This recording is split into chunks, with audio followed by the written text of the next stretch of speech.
Hello and welcome back to another video. I'm Gleff and today I will start a video series that will go on for the coming months in 2022. That was me 6 months ago, and I said I would continue doing this series, one video about every month. So yeah, here I am 6 months later doing part 2. If you haven't seen the first clip, I will link it down below, and hopefully you are new to the game and you follow the first video and now you've come to part 2. And this part is called game objectives. And what objectives do we have in Realm? Well, I will tell you. In this video I will go over game objectives in Realm, and the first game objective when you level your character to 20 is to max your character.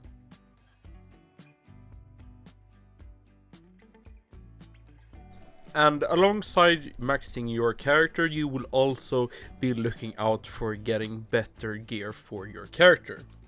And running Godland dungeons, and those are the dungeons that drops from the different gods in the Godland, you will often get better gear and potions for your character while doing them in groups and solo. Preferably, as a new player, you would like to be around other players in the Godlands. There are different classes that helps you, gives you a buff sometimes, and that will just ease your killing of the gods and running dungeons in the Godlands. While looking at your attributes, you will see an overview of your stats, and you will see the remaining potions you need left to max your characters. All characters have different max stats, but they always have the same one for that character. So a wizard will always have 75 attack, it will always have 75 dexterity. And the different Godland dungeons have different potions dropping in them, and you will be looking to max your 6 main stats as the first stats on your character.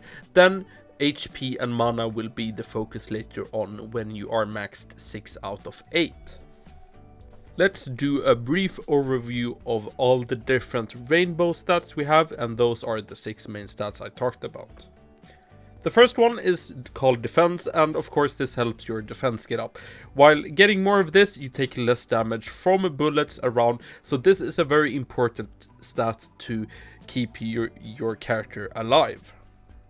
Most of the characters in the game have 25 defense to drink until they are maxed, and you will always start with 0 defense drunk, and the other stats will be random.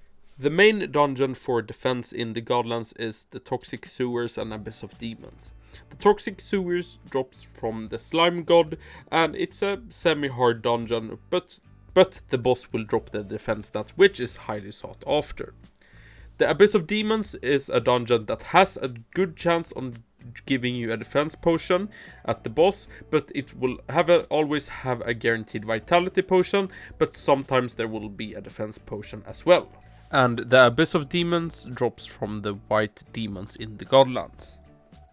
The Vitality Potion is the stat that gives you faster health regeneration, so this is also a highly valuable stat potion, both in trading but also in game.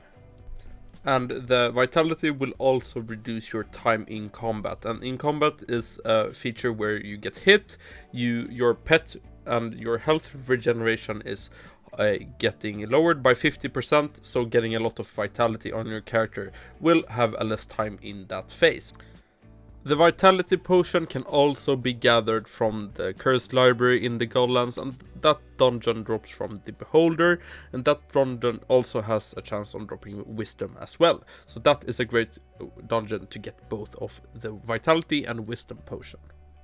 But the main dungeon for the Wisdom Potion is the Undead Lair, and this is one of my favorite Godland dungeons. It's both easy and it's pretty fun to do actually, and the boss fight is moderately easy to do when you get the hang of it.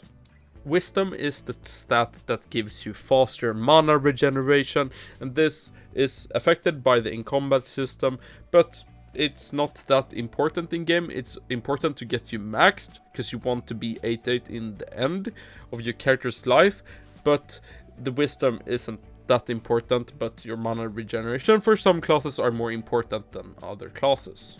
Then we're moving on to the speed stat, and this stat will make you run faster. And the main dungeon for the speed in the Godlands is the Snake Pit, and that drops from the Medusa, and it's a very easy dungeon to do. Then we have Dexterity, which is the stat that makes you shoot faster, and this makes your character deal more damage, and this will mean that enemies will die faster. The dungeon that drops this stat is the Sprite World, and that drops from the Sprite God. This, I would say, is the most popular Godland dungeons, because it's one of the only ways actually to get Dexterity in the game, or it's the most reliable way. You have a chance inside there to get attack potions from the larger Sprite Gods in that dungeon. Attack doesn't really have that one specific dungeon that drops it from the Godlands. It drops from a lot of the gods in the Godland, but it doesn't have a specific dungeon as the other potions do. And attack will of course make you deal more damage. So that's the 6 main stats you want to focus on your character, and I would recommend doing the Sprite Worlds first and then doing UDLs and then going towards Abyss and Sewers later. Regarding your gear, you always want to aim for higher tiered weapons, at least in the beginning, and then UT weapons. But a great way to see easily what items are better tiers, you can turn on show item tier in the options. Then it will be a number in the bottom right corner, and a higher tier is always a better item. A lot of this is just running the game, but these are the core mechanics of the game, and I would say just go with it. You will come into the Oryx portal when the realm closes, and you will fight him, get better gear. You will probably die sometimes in the process doing this, but it's all natural, and dying is part of the game. But after you've maxed your character and gotten some better gear, you would need to focus on your pet, and this is how you make your pet. The pet is your main companion in the game, and it's the one that gives you mana and health. Though you can have a different combination of abilities, the recommended combination in the game that everyone uses is heal, magic heal, electric. While playing the game, you might get an egg basket, as you can see here in the footage, and I got an aquatic egg here. According to Thea, all pet families can have this combination, so it doesn't matter really what your pet family is when you hatch it. When you get a pet that you want, preferably heal, magic heal, something else, you would want to feed your pet. And to feed your pet, you need to spend the fame you get when you die, so there is actually something positive when you die, that you get a lot of fame. Then every item in the game has a feed power value to it, so you would want to feed your pet with as high feed power as possible, so you don't have to spend that much fame feeding a lot of times. And often UTs and rarer items will have higher feed power, so if you get a UT untiered item, something special, that doesn't belong to your character and you don't have space for it in your vault, you can feed it to your pet. Your pet will start in different stages. The first stages of your pet's life is the common, then it's uncommon, then it's rare, then it's legendary, and then it's divine.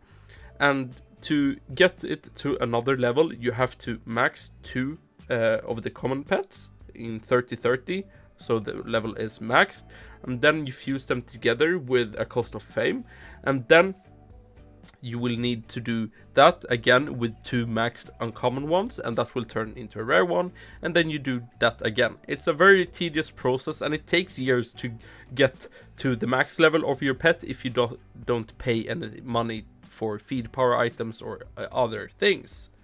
You will also along the way need to upgrade your pet yard to make your pet being able to be fused into a higher level. And often UTs and rarer items will have higher feed power, so if you get a UT untiered item, something special, that doesn't belong to your character and you don't have space for it in your vault, you can feed it to your pet. That was very brief about the pets in RotMG, but if you have any questions regarding this, you can comment down below a question, or you can check out RotMG. And RotMG isn't something I've talked about. RotMG is the site which connects everyone in Realm.